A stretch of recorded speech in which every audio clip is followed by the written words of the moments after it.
क्या करें सर, अभी मैं चीफ मिनिस्टर नहीं हूँ। पर नहीं, लेकिन आज आपके शपथ ग्रहण का दिन है। दिन आ तो गया लेकिन अभी पूरा नहीं। मुझे इस तरह शर्मिंदा मत कीजिए। Best of luck.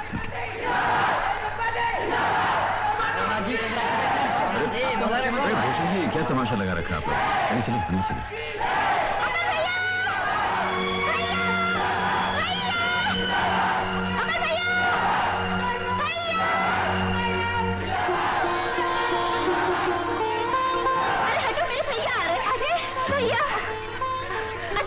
भगवान की भैया रखे बेटा, सुखी रखे। अब भैया तुम मुख्यमंत्री बन गए, अब हमारे अच्छे दिन आ गए।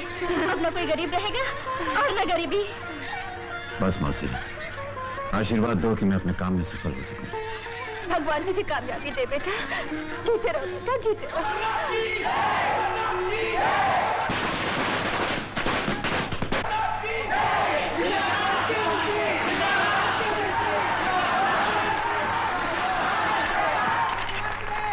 आइए आइए आइए मुख्यमंत्री जी। हम जानते हैं आपका वक्त कितना कीमती है, इसलिए आपका वक्त बर्बाद न करते हुए हमने मंत्रियों की पूरी लिस्ट पहले से तैयार कर ली है। अच्छा, तो लिस्ट आपने पहले ही से तैयार कर रखी है? हाँ, वो क्या है कि जरा जरूरी था। अब देखिए, चीफ मिनिस्टर की कुर्सी बैठती है, सबसे पहले जो काम आपको करना है वो ये है कि पटवर्धन लाल जी को सीमेंट का कोटा सेक्शन करना होगा जी। भोले राम जी को स्टील का कोटा देना होगा और गणेश चतुर्वेदी जी को इंपोर्ट लाइसेंस। ये काम आपको सबसे पहले करने हैं, अर्जेंट। जी। सीताराम जी, जरा वो कैबिनेट की लिस्ट दीजिए।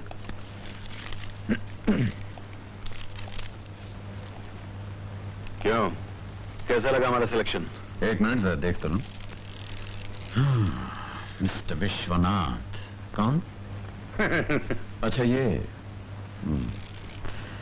वही मिस्टर विश्वनाथ है ना जिन्होंने एक बार बच्चों के खाने में मिलावट की थी और करीबन 500 बच्चे मर गए थे?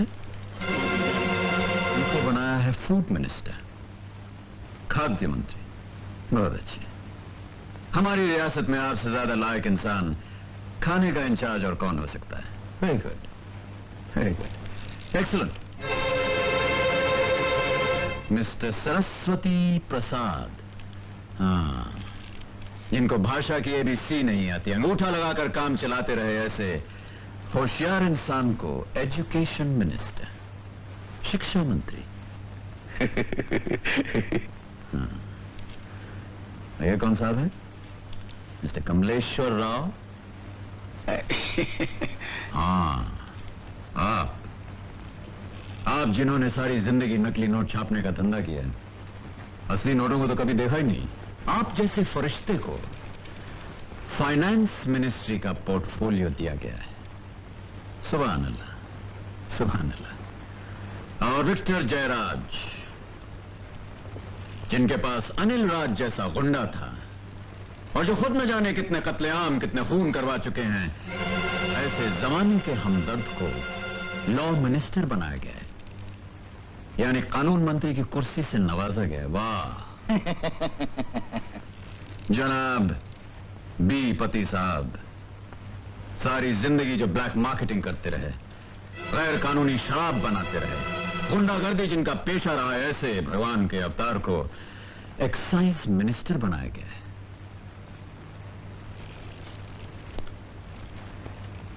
और सीताराम जी गृह मंत्री, होम मिनिस्टर।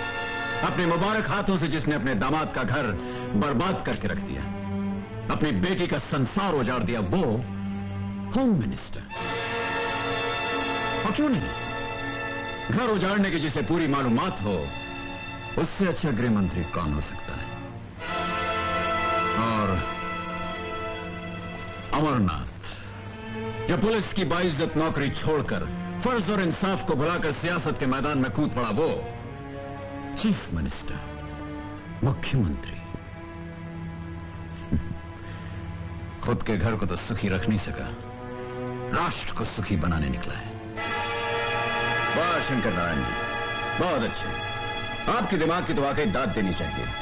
ऐसे महापुरुषों की सरपरस्ती में यह देश बहुत जल्द उन्नति करेगा। अवनत क्या है कि इन लोगों ने हमारे गरीबों की पार्टी के लिए लाखों रुपए चंदा दिया है। अब इलेक्शन जीतने के बाद हम अगर इनको मौका नहीं देंगे तो हमारी नाक कट जाएगी, हम इनकी नजरों में गिर जाएंगे। हाँ, आप बिल्कुल ठीक कह रहे हैं शंकर नारायण जी। हमें बिल्कुल नहीं गिरना चाहिए। देश भले गिर जाए, राष्ट्र की गर्दन कट जाए, लेकिन हमारी नाक नहीं कटनी चाहिए। और मैं तो ऐसा समझता हूं कि कुर्सी पर बैठने के बाद ये लोग जितनी जल्दी अपना लगाया हुआ माल सूद समेत वसूल कर लेंगे, उतनी ही जल्दी इस देश से गरीबी हट जाएगी, फकीरी बढ़ जाएगी। रोटी तो एक तरफ, गरीबों को तन ढकने के लिए कपड़ा नहीं मिलने वाला। अमरनाथ बाबू, तुम हम लोग को तारीफ करता है या गाली देता है?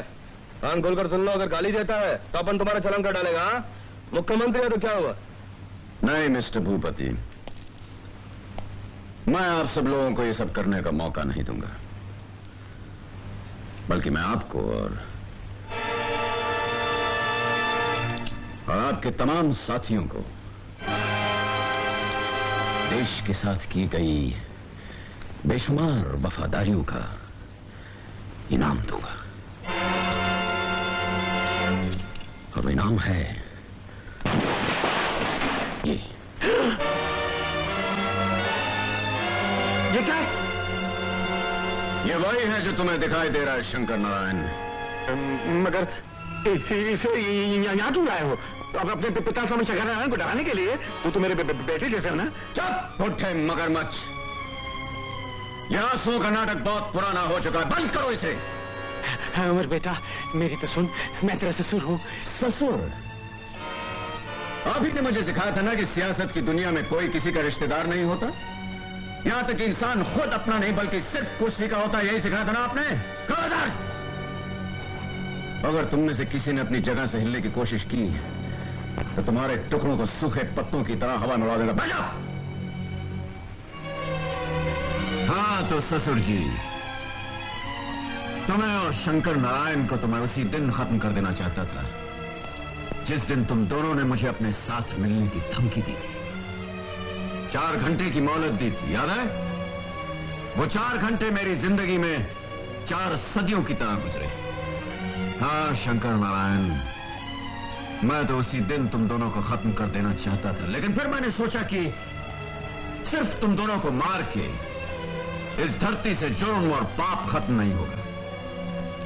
अगर खत्म करना ही है तो पाप के उस पूरे पेड़ को जड़ समेत इस जमीन से उखाड़ कर फेंकना होगा।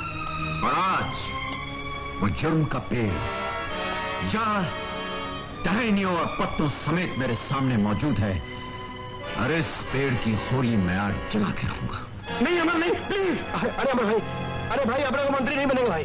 अरे अपने को कुछ नहीं बनने का, अपने को कुछ नहीं चाहिए भाई। मुझे भी कुछ नहीं चाहिए भैया। हाँ, मुझे भी नहीं चाहिए। नहीं, किसी को कुछ नहीं चाहिए। तुम जो चाहे वो कर सकते हो, हम सब तुम्हारे साथ हैं। सब सब